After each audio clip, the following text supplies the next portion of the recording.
All right, hello everyone, and welcome back. Hello. Oh no, we have the Volvo Digital on again. Oh my god, this is chaos. So Oh we're no. we're going to discuss Bethesda now. Funny thing, the Bethesda conference went on exactly as long as then hmm the Volvo Digital did their thing.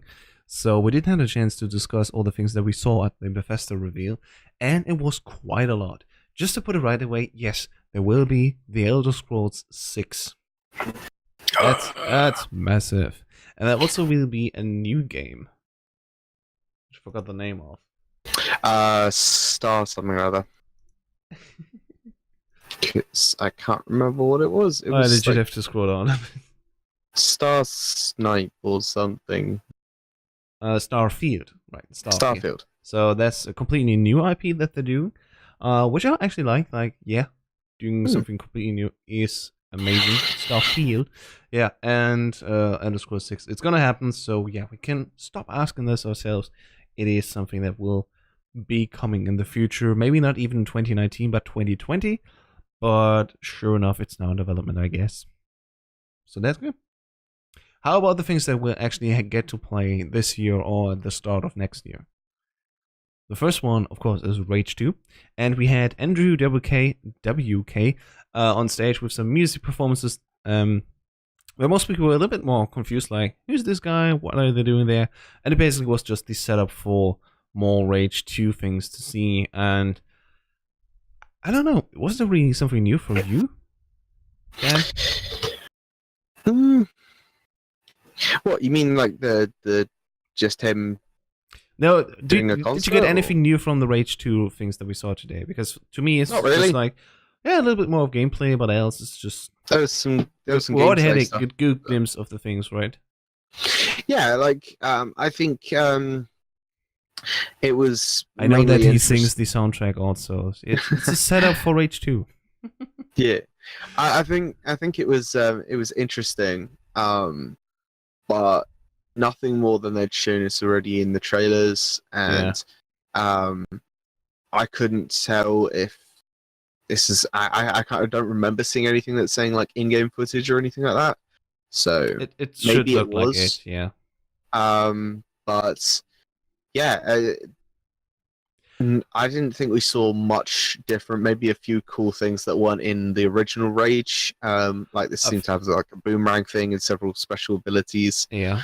But I think the main part is actually the abilities that we saw, which is a mix of magic, I guess, and cool technology stuff. Gunplay, of course, a lot of that, and yeah, so on. So more like a consistent going on theme, where we can say, yeah, it's sort of a glimpse at the gameplay that makes sense. It's not just a trailer cut, but more like a ongoing thing, so we can decide ourselves how the game will look like. Of course, there's yeah, still cuts in between, but yeah, it's looking quite good for Rage 2. I think people were actually excited for that, wanted to see more, and yeah, for Zone, I guess we're sold on that, right? At least I am. I'm gonna play that, I guess. yeah. All right, what do we have next? Always have to look. Oh yeah, and next up we had the card game. Yes. Always looking. Oh, okay. I didn't. There wasn't too much new Elder about the card Scrolls game, Legends. Yeah. apart from that they said that they were revamping the design of a few things, Mm, so it's probably getting a slight graphics overhaul. yeah. I wasn't really paying too much attention. Same thing But with the next part because we also had the Elder Scrolls Online with the Somerset thing, yeah, which is out now. Oh, I think for a few weeks even.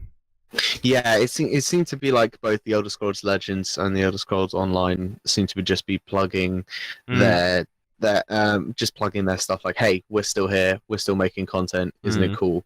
right. And it was like, yeah, that's awesome, but you've not really shown us anything interesting. You haven't announced any cool new additions to certain things. It's just been like Yeah. a, hey, this is awesome, come check it out. This is So, awesome. Go check that out. like, Exactly. definitely it is quite good, and it's Yeah. very very interesting. I personally love Elder Scrolls Legends. It's Mm, such a great, in my opinion, it's such a great card game.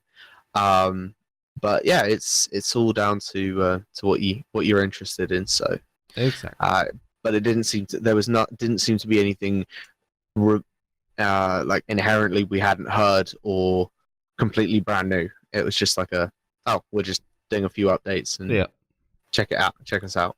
always good to know. So I mean, we have this for a few more games. The next thing is actually a more bigger review because, hey, Doom is getting a sequel. It's not called Doom this time, Doom 2 this time. It's called Doom Eternal. And yeah, this time Hell is actually getting to Earth, it seems. It's not on Mars or in a different dimension. And of course, yeah, the Doom guy is back. For me personally, I love the 2016 Doom. And of course, I will most likely enjoy this new Doom as well. Dan, for you, you were not that much of a fan, I guess? I've never really been a massive fan of the Doom series. I've played the original Doom. I played Doom 2 as well, but I prefer more of a story-based a story-based game where you can interact with characters and learn about them in a more thought-out way. Whereas at its core, Doom is a loose story built around gameplay, running and gunning, shooting things. Doom is 90% gameplay. Yeah, and that's not my cup of tea. But I know that a lot of people will be very interested in this, especially since they are continuing on with from where I believe Doom 2016 left off. Yep. So there'll be more action, more adventure, probably the same guns. Maybe a few new ones that have not been introduced to the series yet. But and double the amount of monsters, yeah. Of course. To me, Doom Eternal is the exact shot of whiskey that I need. So yeah, I'll take it. Absolutely, give me that right now. Of course, this will wait still a little bit. We didn't get any release dates, sadly, and there will also be new information coming around for QuakeCon as well. So yeah, we still have to wait a little bit for that. All right. So let's talk more about QuakeCon. We also have Quake Champions on stage, and I guess that's like announcement. We're still here. Come players. You can play the game now from June 10th to June 17th for free, and you can continue to play it for free, I guess. And I think you still have to pay up for the heroes that you have in there. So we already had the discussion on the stream, like, yeah, it's a game that has a different stuff from a different era. That's way in the past. Most new players actually are less interested in that. That's why probably the player numbers aren't that high. But yeah, that was a little reminder that this still exists. I guess we can continue, right? Yeah. All right. It's not really much you can say about like Quake Champions. It's pretty much the same thing that Quake has been, just reskinned. Yep. They have barely changed anything since the original. Yep. And yeah, not much you can really say. What's actually cool is stuff for Prey, because I like the Prey. It was a little too long for me, but that doesn't mean that it's a bad game. It's actually a very good game, and it will get new DLC. You'll get a free update, a new game plus mode, and also a hardcore version where you are just surviving. So once you die, you have to restart the whole game over. But you also have a Moon DLC where you're trying to survive as long as possible. So I guess this is like a round-based horde mode, I assume. And could be interesting for some. To me, it's not that much interesting. But there's another thing that they also announced for Prey, and that is actually a 4 versus 1 mode, I think, or 5 versus 1. 5 versus 1. Right, where 4 people. Did you say 5 or 4? It was 5. 5, sorry. So 5 people are gonna be mimics, and of course they're gonna hide around, and 1 player has to find them all. And it's basically prop hunt. We know that from, of course, our Gary's Mod days, and well, I guess it fits the theme, of course, with the mimics and everything. So that might be cool. Oh yeah, and the DLC was called Moon Crash. There will also be new stuff that will be coming to Wolfenstein, which you can see right now on stream. And basically just a new spin-off game, but instead of the old blood, it's now the young blood. It's actually about the twin daughters of BJ Blazkowicz in the 80s, set in Paris, I think. And I guess it's the same thing that we can know of. You're going to shoot a lot of Nazis, and that's just a great thing to see. So, good job. Nothing much to add, right? No, that's basically it's pretty self-explanatory. There's just new stuff coming. They didn't really say much about it, apart from because you're with the twin daughters of Blazkowicz, then you have it's going to be co-op. they've still yet to announce whether it's going to be online co-op or just couch co-op. Yeah. But yeah, that's pretty much it. I want to try this section where you actually see a little bit of trailer bit. Where is it? Oh, there's Pete Hines again. Come on. There is. So yeah, even the trailer didn't show us that much really. It's more like, oh, Nazis are back again, of course, and we're gonna fight back. So, okay. It's still a good game, I guess. Just from looking at it, premises are the same as usual. So this time we have coop mode, and coop mode could be really fun for this. So yeah, gonna see about that very soon. After that, we had Pete Hines on stage again, and he introduced us to Todd Howard. And of course, with the guy coming up, we knew exactly what was coming. Of course, Skyrim will be available on a new system, and this time it's just a genius way to announce it. Because they actually rolled with the punch, with the memes, and say, you know what, Skyrim this time will be available on Alexa. I love that good joke. They really, you know what, we go all out of that. Yeah, there are hardly any publishers that will like embrace the memes, embrace the jokes, and I think Bethesda really nailed it on the head. They know their audience. It's like a while ago when they posted a picture of a plant inside of their offices, which was half in and half out of a wall. It's just like that is. That is Bethesda in a nutshell. Yeah, absolutely. And we would love anything as long as they just make a meme out of it. And I can see this being something that will continue on forever and ever and ever and ever. I mean, Alexa games could be the new version of text adventures, right? Where you just have simple inputs and Alexa gives you the answers, and hopefully you'll get successful in some way. So yeah, bringing the joke with Skyrim is like, of course that's funny, but maybe someone somewhere will say, you know what, I'll put my text adventure game that I have here and put it on Alexa. Yeah. But the end was even better when they said like, yeah, it's now on your pager, it's now on your Sketchit, it's now on your fridge. So yeah, I love that. They took that everywhere.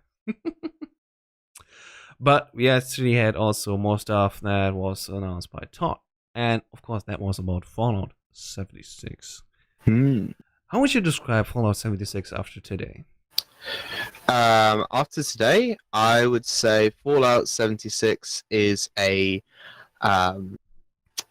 online persistent multiplayer experience that sees you and a dozen or so other other human players experiencing West Virginia immediately after Reclamation Day when the vaults open up. Yep. And you can do everything from building and moving your bases to fighting other players to going around in a party of, I believe it was up to 3 other people, fighting off anything that the Wasteland has to throw at you. Yeah, sounds great actually. I think I might be hooked on this rather than the usual Fallout stuff, because I'm not really a single player RPG fan, especially if they're going on for longer than 10 hours. After 10 hours, I just drop every attention that I have. But making it a multiplayer co-op game sounds actually amazing. And with this big map, it's 4 times the size of Fallout 4. It's gigantic. And you actually have a really cool goal at the end. You're not just like surviving. It's actually more of a hardcore mode of survival with friends, because you can actually get access to nukes rather, and you can launch them anywhere on the map. So if you scout the area, for example, if you have people that you don't like, you can cooperate with other people that maybe have codes that will earn you the rights to launch a nuke in this game. And that, of course, has devastating effects, but also sometimes good effects, because, well, it's not only changing the landscape, it's also mutating things and giving you the advantage to gain more resources, which you couldn't get in a natural way, I'd say. Yeah. So it truly changes the game, and it's especially mean if you just destroy a base of someone else, but there could actually be a real reward with that. So it's all fitting with the Fallout universe, I think. Yeah, he did say something very interesting where he was saying that you can play it in a single player mode, which I wasn't sure exactly how that's going to work, mainly because if you're doing an online persistent world with things that you can blow up and everything and change, it's going to be stupidly difficult just to play on your own. But even then, with having it online, I really, really don't. I have a lot of reservations, mainly because I hate PvP, mainly because I want to experience a world with, say, you, build an awesome base and have a great time, instead of having doing all this stuff and then 2 minutes later, some kids online with his mates who have been playing this hardcore, they launch a missile at our base just for shits and giggles, and we lose all of our cool stuff, and we have to rebuild it from scratch, which I can see as part of the online experience as a whole. And he was saying that if you die, it doesn't really matter as much because it doesn't affect progress or experience or something along those lines. So it's not horrendous to die, but I would honestly turn off immediately if every time I respawned my character, somebody had a sniper rifle on a spawn spot, or somebody was able to track me down and just destroy me when I'm just trying to do regular missions, not trying to take anyone else out, that kind of thing. So that's a question, how will they do it? And of course there will be a beta. Yes. The cool thing is, actually, we don't need to wait that long for the game to come out, because it's coming out on November 14th this year. So looking forward to that. It's right in the most intense gaming season with November. And yeah, we'll have lots of fun with that also going into 2019. And yeah, the thing that you said about PvP, I guess if they say you can also play it solo, maybe you can mix it up. I hope it's a mixed thing, so you can level up and start building some shit. And if you want to cooperate with friends, you can invite them. So there are different tiers of online multiplayer. I hope. But hopefully that is correct. Maybe it's like GTA 5. You can say you don't want to interact with anyone else, so you're just invincible, but still online, I guess. Yeah, there's also ways where you can do it, where you can you can turn your console into a server where you can invite friends only and that kind of thing. Which, if they end up doing something similar to that, I'd be very happy, because that model works fantastically well. Yeah, so it's definitely not the usual Fallout experience. It's way less narratively constructed, I'd say. Possibly. It really depends on how they've decided to take this aspect. But if they've gone classic Fallout with it and given it lots of missions that you can do and areas that you can take out and stuff like that, possibly. But there must be a way to earn credits, well, not credits, caps in the game, because by killing others. That's how you get caps. Hopefully not. That's not the only way, because I would be very disappointed. That's why I'm asking, like, how should single player work? It will be up. Exactly. It's unknown for now. We can just speculate. I hope actually that it is impossible to do it fully single player, because that is what most people were talking about when they said people would be disappointed by that. And I think there can't be an overall story like in our usual Fallout titles. This can't be in this game. See, you say something like that, but there are several games where you have an overarching story, where there are mini quests along the way and everything. So I believe World of Warcraft has a system where there's an overarching story, and once you get to the end of that story, you've leveled up to a certain amount of levels, and then you can go off and do other new stories within the world. I'm sure. So just like Destiny, for example, too. Yeah, exactly. So I wouldn't say it's exactly like Fallout, where once you get to the end, that's it, game over. Yeah. But I would say they knowing Bethesda, they're going to want to have interesting story arcs that can be played either multiple times or single times. Yeah, maybe. Yeah. Okay, that makes more sense. But it's not like the real thing. No, it's not going to be identical to what they've got. Yeah, it's not at the moment. But. No. Let's continue on about the mobile games, because Fallout Shelter is coming to PlayStation 4 and also to Nintendo Switch. Cool. Awesome. And also, it's going to be free. Of course. And yeah, we'll also have an Elder Scrolls game on mobile. Yes. So TES Blades. and it's Yes. halfway reminiscent of the TS arena games back in the day. So you're basically in the dungeon all the time. You can have little encounters and fights, suited of course for the mobile gaming experience. But you also are able to go out of dungeons into the overworld and go into your city and your base, and can stuff like rebuilding. I think I didn't follow it too much. Yeah, Maybe you know more. it's so they seem to have a few different modes. One was a procedural dungeon crawler, Mm. which looked really cool, and it was kind of like see how far you can get. Yeah. Another one seemed to be a an arena mode where you can play against other people. There was also finally the town, which was supposed to be your hub, where you can go and get missions from different people, buy new gear, sell gear, that kind of stuff. But you're also able to invite people around to your town, so hopefully there'll be like an element of editing so that you can go, okay, instead of a fountain here, I want a tree, or I want a thing, or a big mushroom or something. So they were very. One of the interesting things was they had it so not only could you play it in normal phone mode, but you could turn it sideways. The portrait mode. Portrait mode, yes, which was what they called meeting mode or something, so that you could just play wherever and nobody would know. I don't know about this idea, James, but whatever.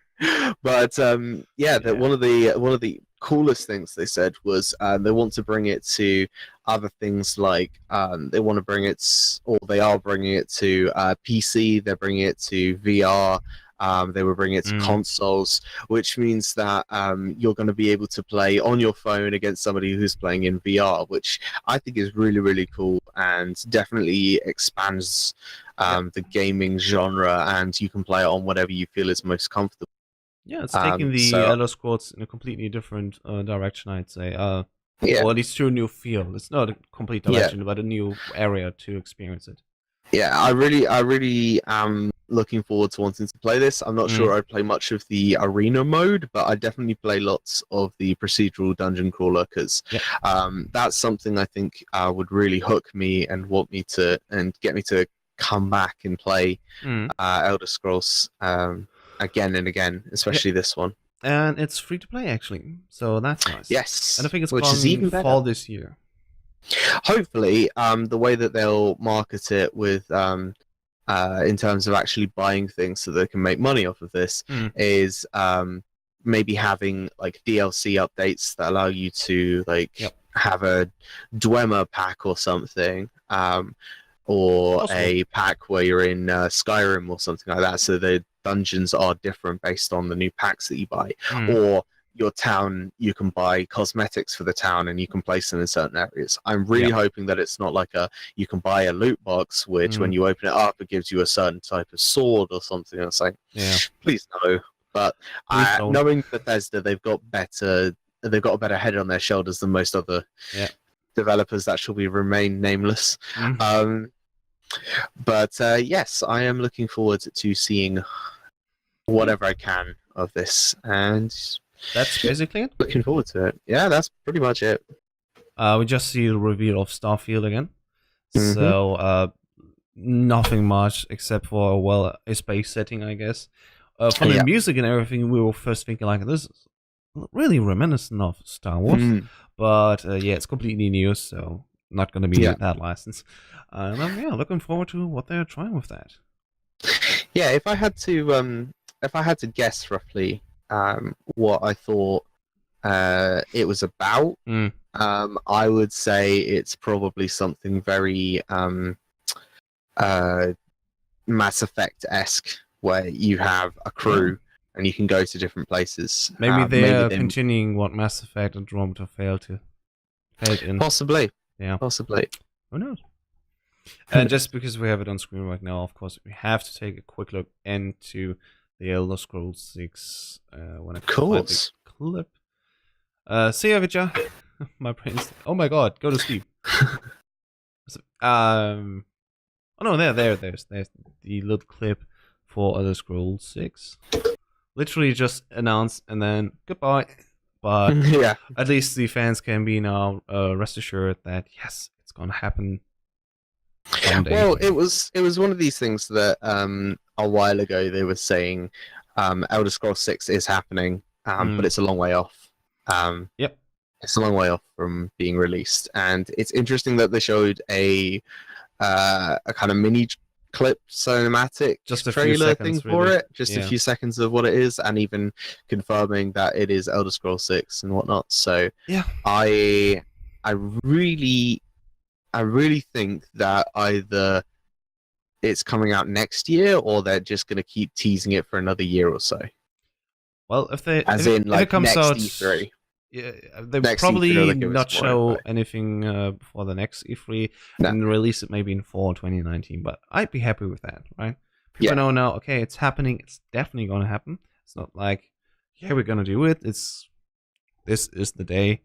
It is finally made official. It's going to happen. And now we can just look forward to that as well. All right. And that concludes BE3 Bethesda. Eddie. Hope you liked it. Dan, thanks as always for following me. And the next thing will be Square Enix at 7 p.m. German time or 6 p.m. GMT. Yes. All right. Then I'm looking forward to seeing that. Have a good day. It's getting bright outside again. It's day now. Yeah. See you soon. Bye. Yep. Bye.